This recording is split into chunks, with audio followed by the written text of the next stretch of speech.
क्रम में अब बीते 2 दिन पहले मैं मुंबई गया था और मुंबई के रोड शो में पुनः जबलपुर की जो हमारी रीजनल इंडस्ट्री कॉन्क्लेव होने वाली है 20 जुलाई को, उससे जुड़े आधार पर पूरे प्रदेश के निवेश के लिए सभी अलग अलग प्रकार की औद्योगिक हस्तियों से मुलाकात करने का मौका लिया, उनसे संवाद हुआ।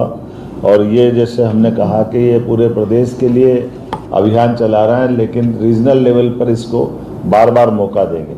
तो उस सिलसिले में अब जब जबलपुर की होने वाली है तो अभी से इसका लाभ ये मिल रहा है कि भविष्य में जो अगस्त में ग्वालियर की होने वाली है, ग्वालियर के प्रस्ताव भी आने लगे। जो दमोह सागर के अंदर होने वाली है, सागर के प्रस्ताव भी आने लगे हैं।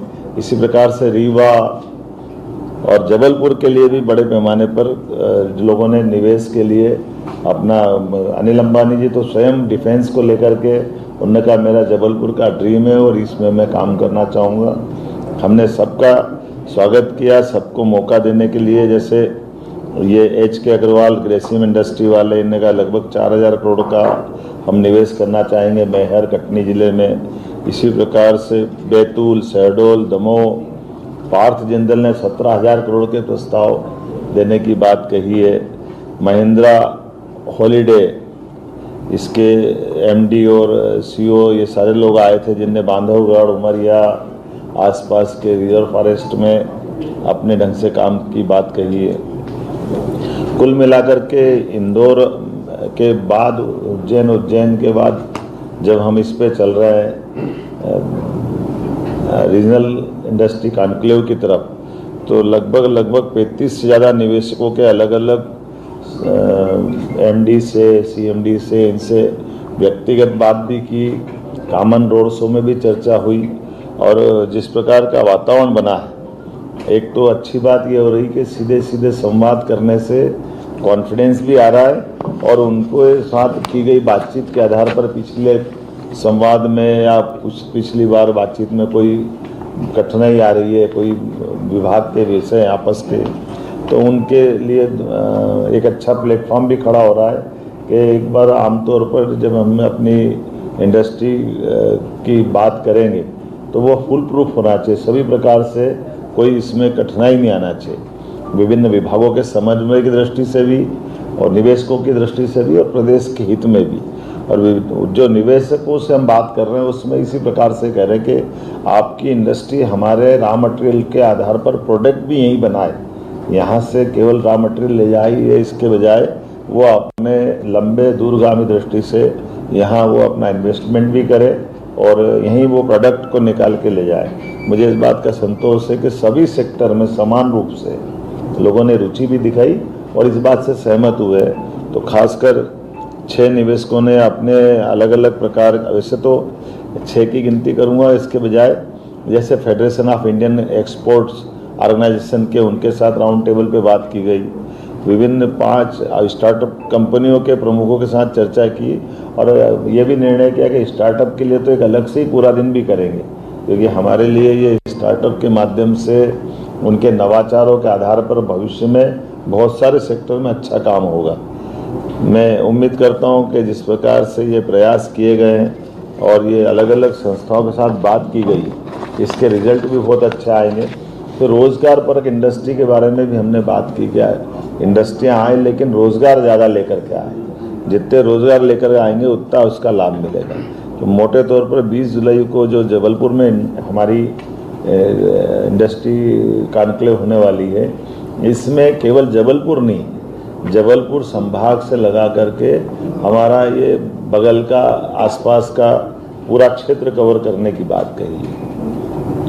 और इसीलिए होमवर्क भी प्रॉपर करा रहे हैं, जगह जगह ज़िले के लैंड बैंक को संभाल रहे हैं। फिर जो ऑलरेडी इंडस्ट्रियां काम कर रही है जिस जिस सेक्टर में, उनको उस इंडस्ट्री में अपना विस्तारीकरण करना है, कुछ आगे बढ़ाना। जिनने पहले से काम किया उनकी कठिनाइयों को भी दूर करना, उनसे संवाद करना और जो पहली बार आ रहे हैं उनका भी स्वागत करना। तो दोनों से मिला जुला करके ये पूरी बात कर रही हैं। तो लगभग हमारा जो कल्पना है कि 1500 निवेशकों का हम भागीदारी प्रस्तावित कर रहे हैं, इसमें 1000 के आसपास आने की संभावना है।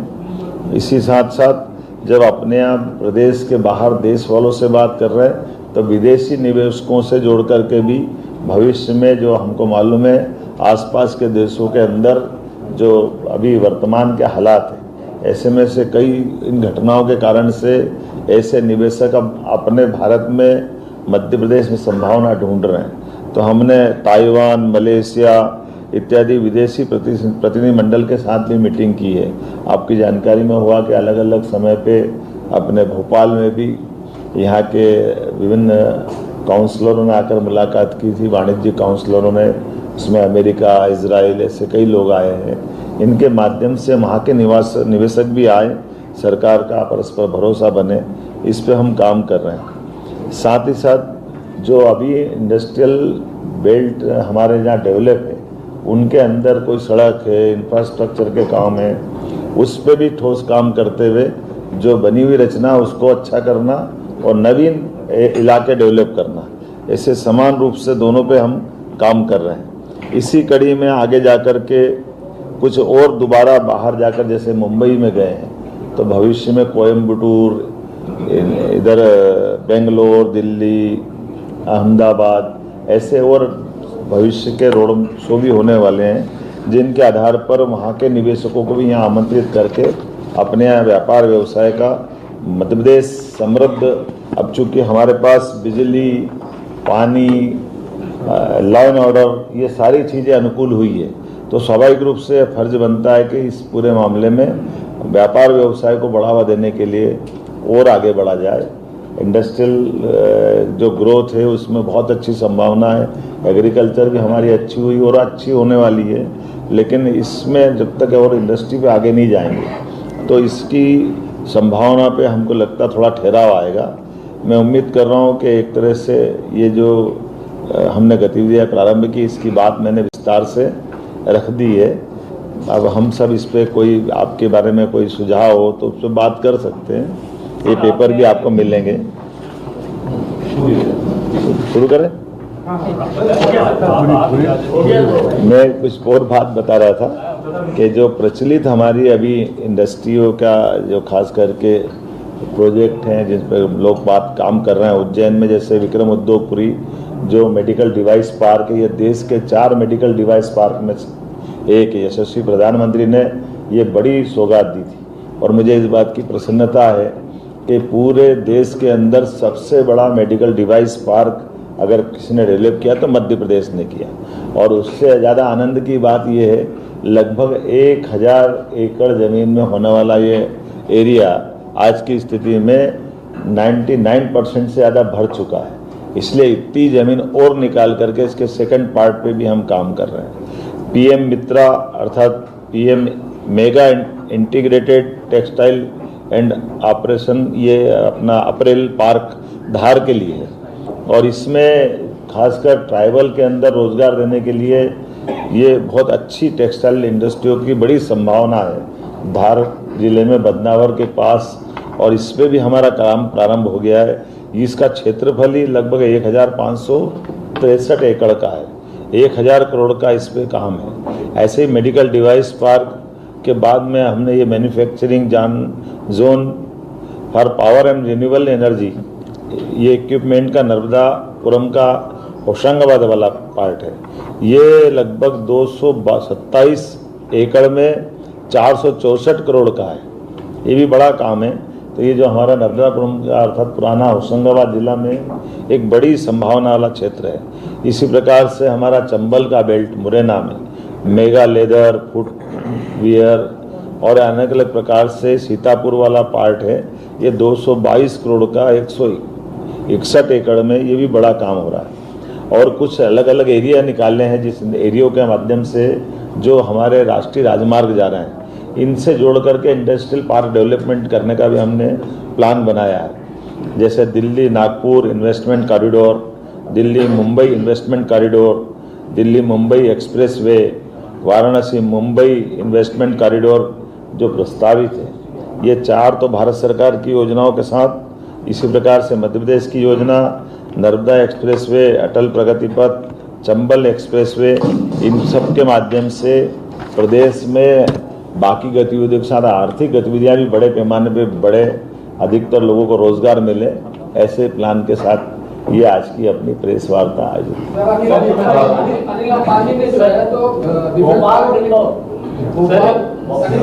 पहले हाथ खड़ा कर दे तो मेरी निगाह देने की आवाज किधर से आ रही है?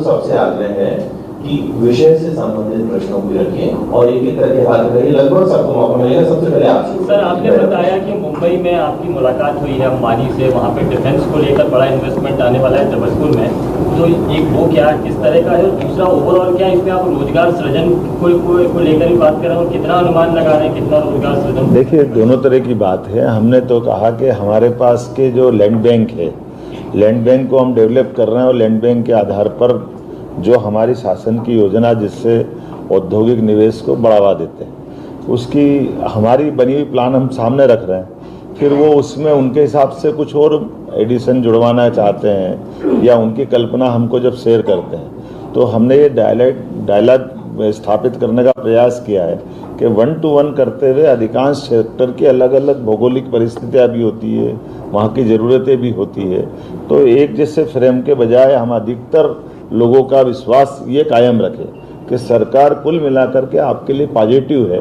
और हमारे प्रदेश में बड़े पैमाने पर जब बिजली सरप्लस है, सड़कों का नेटवर्क अच्छा हो गया, तो इस संभावना का वो भी लाभ ले और प्रदेश में निवेश जब आएगा तो हमारा अपने आर्थिक संरचना में अपना लाभ उठाएंगे। और मुझे सर, अनिल अंबानी ने भोपाल और जो है तो इंदौर में 2 जगह जो है डिफेंस पार्क के लिए जमीन ली थी, यूनिवर्सिटी के लिए भोपाल में ली थी और डिफेंस पार्क के लिए, चारों जमीन हमने वापस कर दी, निवेश नहीं किया।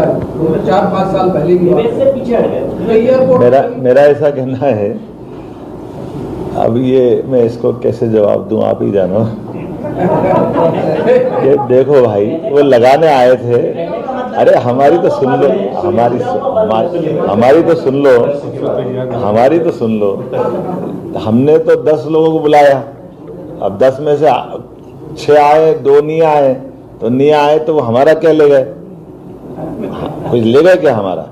हमारी जमीन तो हमारे ही पास है, आके लगा ले तो अच्छी बात है। वो नहीं आए, लेकिन आप देखो ये जो हमारा गोयन का है, मुझे हाँ, मेरा ये इसलिए कहा कि अपन तो एक निवेदन तो सुन लो भैया, आज की स्थिति में भोपाल की स्थिति भी अब ये बन गई है। एक बड़ा नाम कोई आए नहीं आए अलग बात है, लेकिन जैसे गोयनका जी आए जिनने अपनी सिंटेक्स की टंकियां बनाने वाला प्रोजेक्ट लाए और ये पूरा अपने आप में इतना बड़ा प्रोजेक्ट लाए, और उन्होंने कहा कि ये आपका भोपाल और इसके आसपास का तो इतना पसंद आया कि वो पूरे तौर पे कहा कि हमारा अकेले का ही 20,000 करोड़ का प्रोजेक्ट हम आपको दे रहे हैं। तो ये जो नामी गिरामी, अब क्या हो रहा है कि दूसरे नाम भी बहुत सारे हैं, और कुल मिलाकर के हमको इस पूरे इंडस्ट्री मार्केट में जाना पड़ेगा, तो बार बार मिलना भी पड़ेगा, लोगों को भरोसा भी करना पड़ेगा। वो करेगा तो अच्छी बात है, नहीं करेगा तो दूसरा आएगा। आपने क्या मोहन जी, अभी तक 16 साल से 11 तो बीजेपी ने किए, इन्वेस्टर्स ने, एक कमलनाथ जी की सरकार ने 7,000 करोड़ रुपए उसमें खर्च, लेकिन 7 बड़ी कोई ऐसी इंडस्ट्री नहीं आ पाई। अब आप भोपाल में करने जा रहे हैं 2025 में, तो ये हिम्मत आपने कैसे जुटाई कि इंदौर से भोपाल जाया जाए? देखिए, ये अच्छा प्रश्न आपने किया। मैं इसको केवल इतने ढंग से ही बताना चाहूँगा कि अभी हमने रीजनल लेवल पे चालू किया है। इसका मतलब पूरा प्रदेश हमारी बड़ी संभावना का प्रदेश है, और ये बात अच्छी है कि पहले इंदौर हुआ होगा, बार बार इंदौर में सब रुकने करने की व्यवस्था वगैरह बड़ी हो सकती है, लेकिन अब इंदौर के साथ साथ भोपाल को भी तो डेवलप करना है। तो इंटरनेशनल लेवल का इन्वेस्टर समिट अगर करना है तो हमारी कैपिटल को भी इस लायक बनाए। ये उस हिम्मत के कारण से जो आप कह रहे हैं कि भाई हमको हमारे अपने इस प्रदेश की अच्छाइयों को बताने के लिए हमारे रीजनल लेवल पे भी ले जाना पड़ेगा और मेन केंद्र पे भी आना पड़ेगा। तो ये पहली बार ये अच्छी बात है कि हमने भोपाल में इसको ला करके खड़ा करने का प्रयास किया है। इसलिए कन्वेंशन सेंटर से लेके बाकी चीज़ों पे भी भोपाल अपने आप में समृद्ध बने, सक्षम बने, ये जो मूलभूत जो जरूरतें उनकी चिंता भी हम करें, तो ये उसका हिस्सा है जिसपे हम आगे बढ़ेंगे। सर, उज्जैन आपका गृह नगर है, उज्जैन के आपके अनुभव को ध्यान में रखते हुए आप मध्य प्रदेश में आध्यात्मिक टूरिज्म के लिए क्या निवेश आपके पास आ रहे हैं, क्या आपकी प्लानिंग है? दूसरा, कैपिटल भोपाल की एयर कनेक्टिविटी को लेकर आपको क्या सोचा है, अगर आप केवल वही करते हो? देखिए, दोनों बातें हैं। अब ये पहली बात का तो क्या हुआ कि जैसे मैं अब यहाँ बैठा हूँ तो मेरे को तो प्रदेश के परिप्रेक्ष्य में देखना पड़ेगा, लेकिन ये सही बात है कि जैसे हर एक शहर का एक नेचर होता है, उज्जैन का अपना एक नेचर है, तो हमने उज्जैन के नेचर के साथ बाकी जगहों पे जोड़ करके प्लान किया है कि जैसे उदाहरण के लिए रिटायरमेंट के बाद लोग बसना चाहते हैं और जिनके ऐसे बड़े शहरों के अंदर बच्चे बाहर चले गए, विदेश चले गए या बाकी राज्यों में चले गए, तो एक सोसाइटी बना करके वो अपना बाकी का समय गुजारे और सरकार एक उनको अपने एक आवासीय कैंपस टाइप की व्यवस्था दे जिसमें सभी प्रकार से जो मूलभूत सुविधा भी हो और उनका अपना समय कट जाए। इस दृष्टि से तो कुछ आवासीय रचनाओं की अच्छी कल्पना हुई है, मथुरा में हुई है, एक पूना में हुई है, तो हमने इस तरह से भी लोगों निवेशकों को बुला रहे हैं। इस बजट में हमने इसके लिए प्रावधान भी किया हुआ है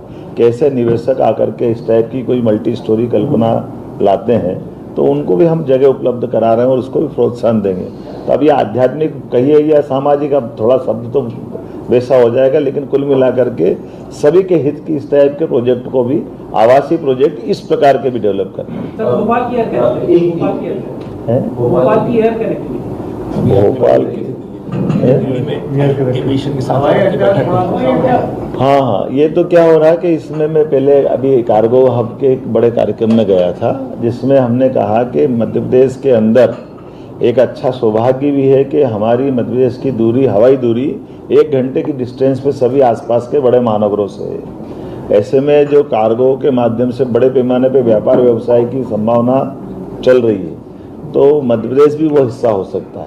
और इस आधार पर ये जो इंडस्ट्रियां जो आने को तैयार है इस साइड की भी, जो कार्गो पे काम करती है, तो उनको हम ऑफर दे रहे हैं और मुझे भरोसा है बहुत जल्दी इसके रिजल्ट मिलेंगे। मुख्यमंत्री जी, मैं सर मुख्यमंत्री जी, मध्य प्रदेश को लेकर इमेज तो लोगों की बदली है रोजगार को लेकर, मगर एक बड़ा रोजगार देने का जरिया आईटी है। इंदौर में टीसीएस और इन्फोसिस लंबे समय से अपने दफ्तर खोल के बैठे हैं जहां रोजगार दे नहीं रहे हैं, तो क्या आईटी इंडस्ट्रीज को और आगे लाना या स्टार्टअप्स को आगे लाने की कोई अलग से पॉलिसी बनी है या कोई इन्वेस्टर उस लिहाज से भी आ रहे हैं, इसका हम जानना चाहते थे। माननीय ब्रजेश जी, ये बात सही है कि हमको आईटी में बहुत संभावना है, इसलिए हमारा अगला रोड शो हैदराबाद, बेंगलोर, इसीलिए बेंगलोर में जाने वाले हैं। लेकिन ये सही बात है कि जैसे अब अपना मध्य प्रदेश का भी चित्र बदला है। हमारा आईटी की एक बिल्डिंग गई, दूसरी गई, तीसरी गई, आज की स्थिति में चौथी बिल्डिंग पे इंदौर में काम आईटी पार्क पे हो रहा है और वही संभावना भोपाल में भी आ रही है और इसी में प्राइवेट सेक्टर को भी प्रोत्साहन दे रहे हैं। अभी हमारे पास ऐसे बड़े बड़े कैंपस भी है जहां अब क्या हो रहा है कि ये बात सही है कि एकदम ऐसी जो बहुत विकसित सिटी है उसकी तुलना में हम नए हैं, लेकिन संभावना हम में ज़्यादा है। तो ये जो उनके लिए मैन पावर वगैरह जो मिलता है वो हमारे यहाँ सस्ता मिल रहा है और बाकी अनुकूलता भी है। तो ये मान के चलो कि बहुत जल्दी भोपाल के रिजल्ट भी आएंगे और हम तो ये चाह रहे हैं कि वो ग्वालियर, जबलपुर, इंदौर, उज्जैन सब दूर बढ़े और सब दूर जहाँ जहाँ भी संभावना रहेगी प्रोत्साहन दे रहे हैं। लेकिन ये बात भी सही कि जिसने कमिटमेंट करके कैंपस खड़े किए तो अगर वो नहीं कर पा रहा है तो हम जमीन वापस भी ले रहे हैं। ऐसे भी लेने का अभियान चला है कि भाई अगर आप कर रहे हो तो करो, नहीं कर रहे हो तो दूसरे को मौका दो, और इस तरह से लोग फिर सहमत भी हैं, छोड़ते भी हैं। मुख्यमंत्री जी, अभी तक एक सालाना जलसा बन के रह गया, इन्वेस्टर समिट होती है, क्या सालाना जलसा बन जाता है इन्वेस्टर समिट। आजकल पिछले 16-17 साल से हम देख रहे हैं ग्लोबल इन्वेस्टर मीट होती है। सर, आप ऐसा क्या नया करने जा रहे हैं जिससे इन्वेस्टमेंट आएगा? आपने अपने अधिकारियों को क्या बोला है, क्या चेंज कर रहे हैं उसके अंदर? दोनों बातें हैं। ये मैं पुराने के भी एकदम सब जीरो ही हो गया ऐसा तो नहीं है, ऐसा काफ़ी बड़े पैमाने पर लगे भी हैं रोजगार के, ऐसी कई इंडस्ट्रियाँ दिखाई देती है और धीरे धीरे हमारी जीडीपी में भी आपको दिखेगा। तो ये मूल चीज़ आ रही कि एक विभाग के ऊपर जैसे कुछ उदाहरण के लिए कठिनाई आ रही है। जैसे एक इंडस्ट्रियल पीथमपुर एरिया डेवलप हुआ, अब इंडस्ट्रियल एरिया डेवलप होता है तो स्वाभाविक रूप से उसकी अपने कैंपस बनते हैं, उनकी सीवरेज की, बाकी चीज़ों की, कई सारी चीज़ों की बात आती है। अब स्थानीय निकाय के नाते से कभी कभी रूरल वाले, पंचायत वाले ये टैक्स लेना पड़ेगा, वो टैक्स लेना पड़ेगा, ये करना पड़ेगा, वो करना पड़ेगा, तो दोनों कैंपस की बात अलग अलग हो जाती है। एक सामान्य शहर का विकास अलग प्रकार से होता है, एक इंडस्ट्री की अलग से सारी व्यवस्था रहती है। तो ऐसे कई आशंकाओं के विषय खत्म करने के लिए जब हम डायरेक्ट डायलॉग करते हैं जैसे उदाहरण के लिए एक विषय चलता है, मैंने उसको अपने स्तर पर हल करने का प्रयास किया। शहर के अंदर इंडस्ट्रियल पार्क आ गए, इंडस्ट्रियल एरिया आ गए, लेकिन इंडस्ट्रियल एरिया की सड़क उनको बनाना रहती है, नाली उनको करना पड़ती है, बिजली का काम उनको करना पड़ता है। अब नगर निगम के कष्ट ये है कि नगर निगम उसमें कर नहीं सकता है और वो अपने करा नहीं सकते हैं, तो ऐसे में वो उद्योग के अंदर जो कठिनाई आती है, इसका समाधान कौन ढूंढे? तो इसका समाधान अपने को कराना है कि भाई हमको अगर इंडस्ट्री टिकाए रखना तो सड़क तो उनकी भी अच्छी करना पड़ेगी। और ये संपत्ति कर वगैरह मांगने गए तो चूंकि एरिया बहुत बड़ा रहता है, इतना संपत्ति कर देंगे तो उद्योग वाले ही चला जाएगा। फिर ये जो लेबर प्रॉब्लम रहती है, लेबर के जो रेट का अंतर रहता है, अब ज़्यादा रेट कम रेट ये भी एक झंझट है। तो अब ज़्यादा रेट देने के चक्कर में मालूम पड़ा इंडस्ट्री जो रोजगार परक इंडस्ट्री जो लेबर के साथ यहाँ रोजगार करना चाहती है, वो ज़्यादा रेट हो तो वो भाग जाएगी, वो नहीं आएगी यहाँ। तो हमको ये सबके रास्ते बीच के निकालने के लिए खुले दिमाग से सब के बारे में काम कर रहे हैं, क्योंकि अल्टीमेटली हमको प्रदेश को आगे बढ़ाना है। तो ये हमारे यहाँ ऐसी बहुत गुंजाइश है जिस पे अपन काम कर रहे हैं।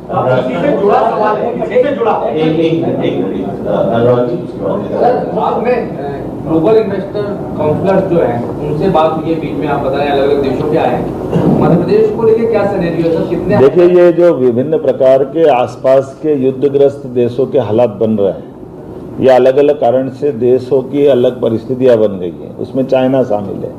तो सब संभावना ढूंढ रहे हैं। जैसे मैं आपको उदाहरण अकेले इजराइल का देता हूँ, उनका व्यापार व्यवसाय तुर्की से बहुत बड़े पैमाने पे होता था। आज की स्थिति में उनके संबंध अलग टाइप से हो गए, तो वो अपने पास आना चाहते हैं, तो हम तो स्वागत ही करेंगे। इससे अच्छी क्या बात?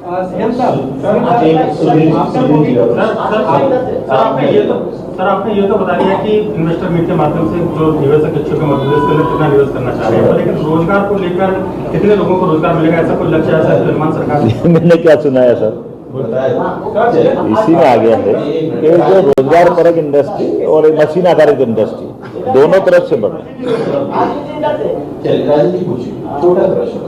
मुख्यमंत्री जी के आस्था के पास में जो कार्गो बन रहा था, वो कार्गो हब जो बन रहा था, उसके बारे में क्या विचार है? क्या कब तक क्या क्या आस्था के पास में जो कार्गो वाला हब बन रहा था, जो बड़ा हब बन रहा था, जो केंद्र सरकार की योजना थी, उस पर क्या होगा? देखो, इसमें दो तरह की बातें हैं, मुझे इस बात को बोलने में कोई हर्ज नहीं है कि एक तरीका ये रहता है कि हम अपनी सरकार से सारा खर्चा लेके पूरा कार्गो वार्गो बना के कंप्लीट करें, और एक तरीका ये कि जो बनाने वाले चलाने वाले लोग उनका इन्वॉल्वमेंट ले ले और हम जमीन उपलब्ध करा दें, तो हमारा पैसा कम लगेगा और वो चलाने की सारी जवाबदारी उनकी है। जैसे उदाहरण के लिए अपन अभी वर्तमान में देखें कि हमारे एयरपोर्ट हमने बड़े बड़े करे, लेकिन एयरपोर्ट को इतनी फ्लाइट नहीं आ पा रही, तो एयरपोर्ट बन जाना अलग बात है, लेकिन उसको बाद में संचालित भी तो करना है। तो संचालित करने के लिए जब तक दोनों तरह के तालमेल नहीं बनेगा, ये बात नहीं बनेगी। इसलिए हमने कहा कि भाई कोई बात नहीं, आस्था में मत आओ, नहीं आना कार्गो तो, लेकिन अगर वो गेल वाले आ गए और 8.5 करोड़ का निवेश वहां दे रहे हैं, तो हम तो गेल वालों को जमीन दे रहे हैं। हमारे पास तो जो भी आके इन्वेस्टमेंट करना चाह रहा है, हम तो उसके लिए अनुकूलता बनाएंगे ना, यही एक तरीका भी। इसके अलावा क्या तरीका? मुख्यमंत्री जी, इस तरह अक्सर होता ये है कि हम सिंगल विंडो की, अब ये आखिरी प्रश्न रहेगा, जब हम सिंगल विंडो की बात करते हैं, जब जीआईएस होती है या ये सब होता है, तो उसके बाद कई बार देखा जाता है अपन अकेले में चाय वाय पी के भी बात कर उसके लेंगे। बाद कई बार देखा जाता है कि उद्योगपति के लोग होते हैं, वो अधिकारियों के कमरे के बाहर चक्कर लगाते रहते क्या हैं। क्या क्या क्या जब जीआईएस होती है या इन्वेस्टर समिट होती है तो हम सिंगल विंडो की बात करते हैं, लेकिन उसके बाद होता है ये कि जो इंडस्ट्री के लोग हैं वो अधिकारियों के कमरे में इधर-उधर चक्कर लगाते रहते हैं। तो क्या इसका कोई समाधान निकलेगा? और दूसरा, क्या उद्योग नीति में भी कोई बदलाव कर रहे हैं ये जीआईएस के पहले?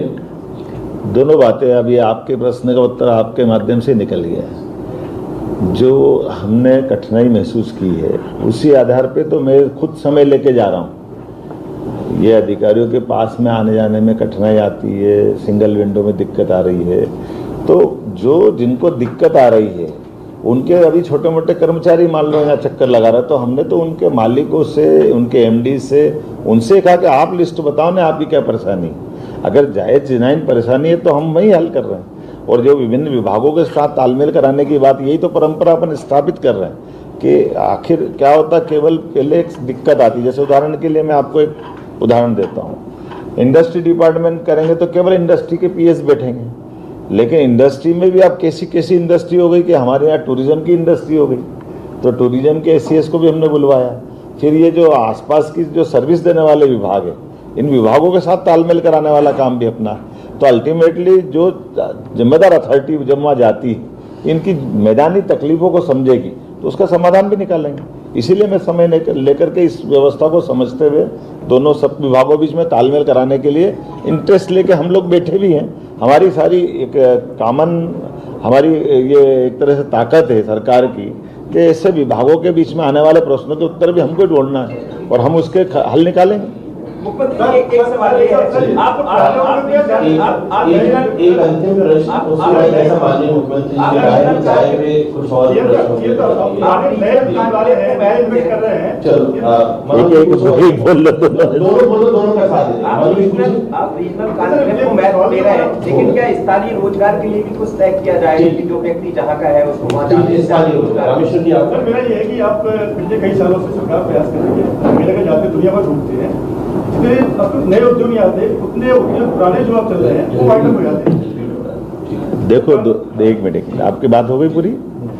हमने इसमें दोनों का अलग अलग रोजगार स्थानीय स्तर पे देने के लिए तो रीजनल कराना है, और हर एक का जैसे अलग अलग नेचर का एरिया है। कोई माइनिंग का है तो माइनिंग है, जबलपुर हमारा एग्रीकल्चर बेस भी बहुत बड़ा है तो एग्रीकल्चर पे भी काम होगा।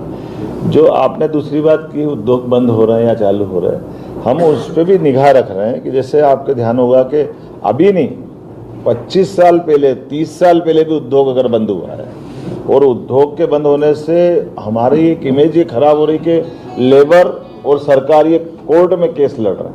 तो हमने उसका समाधान करा कि भाई सरकार पैसे भर देगी, उस जमीन को हम रख लेंगे, दूसरी इंडस्ट्री को दे देंगे, कोई उसका उपयोग और कर लेंगे।